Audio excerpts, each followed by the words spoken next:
اس امت کے اندر نہ رہے، کیونکہ محمد کا طریقہ فائدے مند بھی ہے دنیاوی اعتبار سے بھی اور اخروی اعتبار سے بھی۔ میں نے آپ کو پہلے بتایا تھا ہر سنت احسن بھی ہے، اجمل بھی ہے اور انفع بھی ہے۔ 3 لفظ یاد رکھنا، ہر سنت کیا ہے؟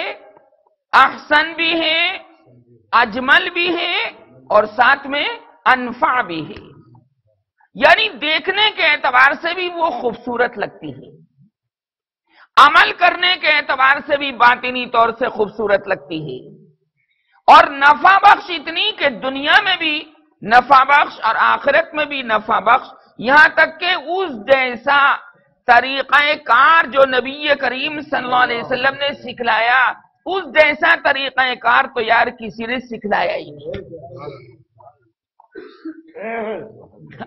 بہت طبی فائدے ہیں، دنیاوی فائدے بھی ہیں۔ تو ہر سنت کیا ہوتی ہے؟ احسن، اجمل، انفع، ظاہری اعتبار سے بھی دیکھنے میں خوبصورت۔ سنت طریقے سے بیٹھ کر کھانا کھاؤ گے تو برا نہیں لگتا، غیر مسنون طریقے سے کھاؤ گے تو برا لگتا ہے۔ نبی کریم صلی اللہ علیہ وسلم کے لیے 3 چیزیں ہیں، اور ہر سنت کے اندر پروردگار عالم نے یہ 3 چیزیں رکھی، کیونکہ محمد بنا ہے 3 حرف سے۔ کتنے سے؟ حامیم دال، حامیم دال، ادھر 3 حرف سے محمد بنا۔ اللہ نے فرمایا کہ تیرے ہر طریقے میں 3 صفات ضرور ہوں گی، 3 خوبصورتیں ضرور ہوں گی۔ تو پہلے بتاؤ توحید کا بیان ہے یا رسالت کا بیان ہے؟ اپنے نبی فرمایا کہ جو میرے نبی نے کہا ہے اس کو مانو گے تو میری محبت کے جام تمہارے اوپر لٹا دیے جائیں گے۔ بات کو آیا قل، آپ فرما دیجئے او مائی پروفٹ سے، ان لوگوں سے کہہ دیجئے کہ اللہ ایک ہے۔ اللہ ہوا وہ جس خدا کے بارے میں ان کو اٹھاؤ، اس خدا کے بارے میں، جس معبود کے بارے میں آپ سوال کر رہے تھے، وہ اللہ ہے۔ دوسری صفت وہ ایک ہے، تانبے کا ہے، پیتل کا ہے، سونے کا ہے، چاندی کا ہے۔ یہ سوال کیے نبی کریم صلی اللہ علیہ وسلم سے، مکہ مکرمہ میں بھی یہ سوال ہوئے، ہجرت سے پہلے بھی یہ سوال ہوئے، اور ساتھ میں ہجرت مدینہ کے بعد بھی سوال ہوئے۔ لہذا یہ سورت مکی بھی ہے اور مدنی بھی ہے۔ ہجرت سے پہلے بھی جب بھی اللہ کے بارے میں کوئی سوال کیا گیا مسلمانوں، سرکار دو عالم صلی اللہ علیہ وسلم کو جبریل نے آ کر بتایا کہ وہی سورت پڑھ کر سنا دو جو ہم نے اتار رکھی ہے۔ وہ کیا؟ قل هو اللہ احد اللہ الصمد لم یلد ولم یولد ولم یکن لہ کفوا احد۔ تو بولو، اپنے پیغمبر کو، اپنے محبوب کو چھوڑا یا ساتھ لے لیا؟ ہاں، اللہ نے ساتھ لے لیا مسلمانوں، تو ہم اپنے پیغمبر کو کہاں سے چھوڑ سکتے ہیں؟ بولو بھائی، ایک آدمی یار مکہ مکرمہ جا رہا ہے حج کرنے کے لیے، کیا مدینے جائے بغیر اس کا دل مان سکتا ہے؟ سوال ہی پیدا نہیں ہوتا۔ وہاں بھی جائے گا، حالانکہ حج وہاں پر نہیں ہوتا، صرف نبی کریم صلی اللہ علیہ وسلم کی محبت کی خاطر جاتا ہے۔ اللہ ایک ہے۔ یہاں یہ سبق بھی یاد رکھیے کہ جب لفظ اللہ بولا جاتا ہے، توجہ، جب لفظ اللہ بولا جاتا ہے تو اللہ کے تمام صفاتی نام اس کے اندر آ جاتے ہیں۔ مثلا اللہ رحمان ہے، رحیم ہے، ستار ہے، غفار ہے، قہار ہے، بدیع السماوات والارض ہے، ذوالجلال والاکرام ہے، حنان ہے، منان ہے، عالم الغیب والشہادہ ہے، قدوس ہے، ملک ہے، متکبر ہے، یہ سارے نام اللہ کے قرآن مجید میں آئے ہیں۔ جب لفظ اللہ بول دیا تو اللہ تعالیٰ کے جو 99 نام ہیں، سمجھ لو ایک لفظ بولنے سے سب اس کے اندر آ گئے۔ اس لیے جب کسی کافر کو کلمہ پڑھواتے ہیں، توجہ، جب کسی کافر کو کلمہ پڑھواتے ہیں تو کہلواتے ہیں کہو لا الہ الا اللہ۔ اللہ کے بعد کیا لفظ آتا ہے؟ اللہ۔ لفظ اللہ بولتے ہی تمام 99 نام اندر اندر آ گئے۔ سنو، اگر کسی آدمی نے، کسی کافر نے، کسی غیر مسلم بھائی بہن نے کلمہ پڑھتے ہوئے لا الہ الا اللہ نہیں کہا، بلکہ اور کوئی صفتی نام لے دیا، لا الہ الا الرحمن، مسلمان نہیں ہوگا۔ لا الہ الا الرحیم، مسلمان نہیں ہوگا۔ لا الہ الا الستار، مسلمان نہیں ہوگا۔ لا الہ الا الغفار، مسلمان نہیں ہوگا۔ لا الہ الا الغفور، مسلمان نہیں ہوگا۔ لا الہ الا الملک، مسلمان نہیں ہوگا۔ لا الہ الا القدوس، مسلمان نہیں ہوگا۔ لا الہ الا المتکبر، مسلمان نہیں ہوگا، کیونکہ اس میں سے ہر ایک لفظ میں ایک خاص صفت پائی جا رہی ہے، پر لفظ اللہ کے اندر یہ ساری صفات اللہ نے سمو دی ہیں۔ تو مسلمان ہونے کے لیے کیا کہنا پڑے گا؟ الا اللہ۔ دور سے بولو، لفظ اللہ کہنا پڑے گا۔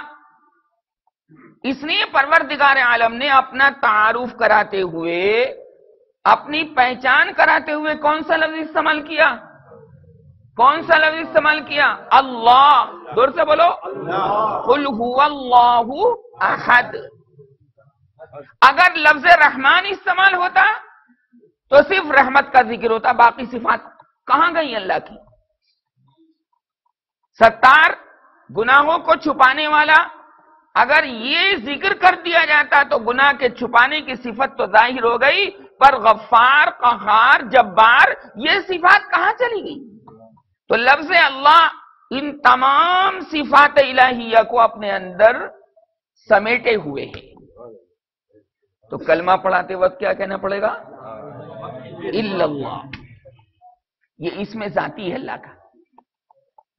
لفظ اللہ کے معنی ہے ایسی ذات کہ جس کا خیال نہ تصور کر سکے، نہ تخیل کر سکے، نہ ادراک کر سکے، نہ اللہ کسی کے ذہن میں آ سکے، نہ اللہ کسی کے دماغ میں آ سکے، نہ اللہ کسی کے جسم میں آ سکے، نہ اللہ کا کوئی رنگ ہے، نہ اللہ تبارک و تعالیٰ کے ہاتھ پیر ہیں، نہ پروردگار عالم کا کوئی جسم ہے، نہ پروردگار عالم کی کوئی باڈی ہے، نہ پروردگار عالم کا کوئی کلر ہے، نہ پروردگار عالم کا کوئی مجسمہ ہے۔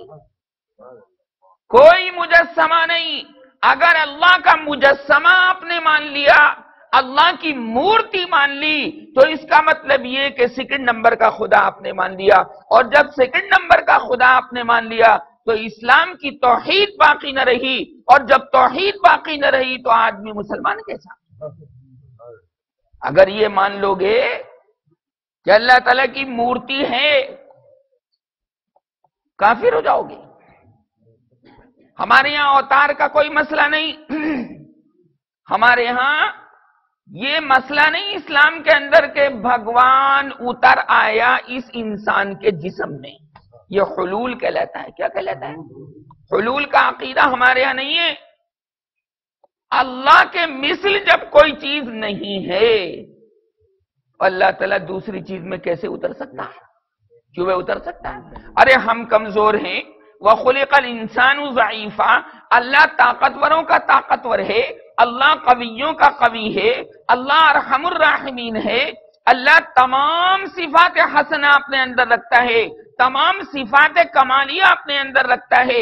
ہمارے اندر کمی، ہمارے اندر نقص، ہمارے اندر بدبو، ہمارے پسینے کے اندر بدبو، ہماری چلک پھرک میں کمزوری، ہمارے لیٹنے میں کمزوری، اٹھنے بیٹھنے کے اندر کمزوری، ہر چیز کے اندر کمزوری، ہم کھانے کے محتاج، پانی پینے کے محتاج، آرام کرنے کے محتاج، دوائی کھانے کے محتاج، ہم جناب دوسرے کے سہارے کے محتاج، ہم دوسرے کی جانب احتیاج رکھتے ہیں، ہم محتاج ہیں اور خدا غیر محتاج ہے، تو غیر محتاج ذات میں کیسے آ سکتی ہے؟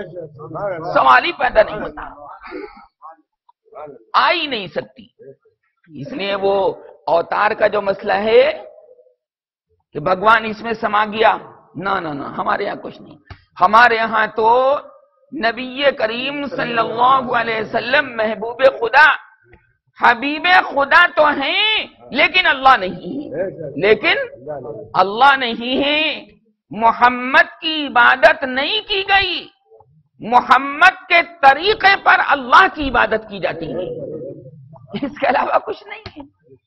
وہ حبیب خدا بھی ہیں، محبوب خدا بھی ہیں، مودود خدا بھی ہیں، اللہ کے بعد انہی کا نمبر ہے۔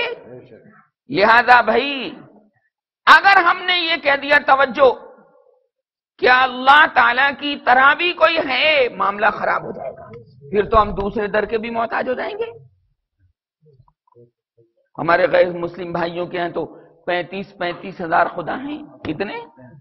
ارے بھیا ایک کو راضی کریں دوسرا ناراض ہو جاتا ہے، تو بھیا ہم تو رضامندی میں رہیں گے، یہ منوع منول میں ہی رہیں گے۔ جیسے شادی کے موقع پر دیکھا ہوگا آپ نے، منوع منول ہوتی ہے، اور بھئی وہ ناراض ہو گیا، اب جتنے بھی رنگ ہیں شادی کے موقع پر رشتہ دار دکھاتے ہیں کہ یار جب اس کا موقع آئے گا نا اس کو دبا کر رکھ دیں گے، جی پیروں میں آ کر لوٹے گا، موقع آنے دو، انتظار کرتے رہتے ہیں گناہ کرنے کا۔ غلط ہے۔ ارے دوسرے کی خوشی میں آپ شریک ہو جائیے، اس نے اگر آپ کو کچھ کہہ دیا تو آپ معاف کر دیجئے، آپ گہرائی میں اس کو لے کر مت جائیے، اگر آپ نے فیلنگ پاور اپنا ہائی کر دیا تو معاملہ خراب ہو جائے گا۔ آپ کے ہاں بھی تو کبھی شادی ہوگی، پھر وہ پریشان کرے گا آپ کو۔ یہ ریت ختم کر دو، یہ منوع منول کی ریت ختم کر دو۔ اگر تمہیں کسی نے عزت نہیں دی، 7 آسمانوں کے اوپر سے اللہ تمہیں عزت دینے والا ہے، معاف کرو، یار درگزر کرو۔ کہاں کس چکر میں پڑ گئے؟ میں نہیں جاؤں گا صاحب، کارڈ بھی آئے گا تب بھی نہیں جاؤں گا، بلاوا کرنے خود بھی آئے گا نا، 1000 مرتبہ خوشامد کرے گا تب بھی نہیں جاؤں گا۔ کیوں بھائی؟ ہوتا نہیں ہوتا؟ ایسے ہی ہوتا نہیں ہوتا؟ قرآن کی ایک آیت سناتا ہوں، اَلَا تُحِبُّونَ أَن يَغْفِرَ اللَّهُ لَكُمْ، 18ویں پارے میں سورہ نور کے اندر، ارے کیا تم یہ نہیں چاہتے اے مسلمانوں کہ اللہ تمہیں معاف کر دے؟ میں آپ سے پوچھتا ہوں، آپ چاہتے ہو اپنی معافی کہ نہیں؟ میں پوچھتا ہوں آپ سے بھی، چاہتے ہو کہ نہیں؟ تو فرمایا جب اپنی معافی چاہتے ہو تو میرے کسی بندے نے اگر آپ کی شان میں گستاخی کر دی، معاف کر دو، اس کے بدلے میں گارنٹی ہے کہ میں تمہیں معاف کر دوں گا۔